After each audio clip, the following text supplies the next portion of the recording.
ಪಹಲ್ಗಾಮ್ ದಾಳಿಯ ಉಗ್ರರ ಶಿಕಾರಿಗಳಿದಂಥ ಎನ್ಐಎ ಪಹಲ್ಗಾಮ್ನಲ್ಲಿ ಪರಿಶೀಲನೆ ನಡೆಸ್ತಾ ಇರುವಂಥ ಎನ್ಐಎ ಪಹಲ್ಗಾಮ್ನಲ್ಲಿ ದಾಳಿಯ ಉಗ್ರರೇನಿದ್ದಾರೆ ಅವರ ಶಿಕಾರಿಗೆ ಈಗ ಎನ್ಐಎ ಇಳಿದಿದೆ.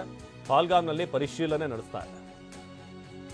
ಪ್ರತ್ಯಕ್ಷದರ್ಶಿಗಳ ಹೇಳಿಕೆ, ಸ್ಥಳದಲ್ಲಿ ಸಾಕ್ಷ್ಯಗಳು ಏನೇನು ಸಿಕ್ಕಿದೆ ಇದೆಲ್ಲವನ್ನು ಕೂಡ ಕಲೆಕ್ಟ್ ಮಾಡಿ ಪ್ರವಾಸಿಗರು ಕೂಡ ಅವರ ಹೇಳಿಕೆ ಬಹಳ ಮುಖ್ಯ ಆಗುತ್ತೆ. ಯಾಕಂದ್ರೆ ಆದಂಥ ಘಟನಾವಳಿಗಳನ್ನು ಪ್ರತ್ಯಕ್ಷವಾಗಿ ನೋಡಿದಂಥವ್ರು ಅವರೇನೆ. ಸೊ ಕ್ರೈಮ್ ಸೀನನ್ನು ರೀಕ್ರಿಯೇಟ್ ಮಾಡಿ ಏನಾಯಿತು ಅವತ್ತಿನ ದಿನ ಎಂಟ್ರಿ ಎಕ್ಸಿಟ್ ಗೇಟ್ ಬಳಿಯೂ ಕೂಡ ಎನ್ಐಎ ಶೋಧ ಕಾರ್ಯ.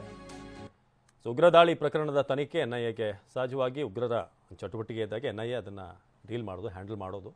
ಸೊ ಎನ್ಐಎ ತನಿಖೆಗೆ ಹಸ್ತಾಂತರ ಮಾಡಲಾಗಿದೆ ಕೇಂದ್ರ ಗೃಹ ಇಲಾಖೆ ಕಡೆಯಿಂದ. ಸೊ ಪ್ರವಾಸಿಗರನ್ನು ಹೇಗೆ ಹತ್ಯೆಗೈಲಾಯಿತು, ಎಲ್ಲಿಂದ ಅವರು ಎಂಟ್ರಿ ಕೊಟ್ಟರು, ಜೊತೆಗೆ ಇವರ ಮೂಲ ಏನು, ಇದೆಲ್ಲದರ ಬಗ್ಗೆ ಕೂಡ, ಜೊತೆಗೆ ಯಾರು ಸ್ಥಳೀಯರು ಸಾಥ್ ಕೊಟ್ಟಿದ್ದಾರೆ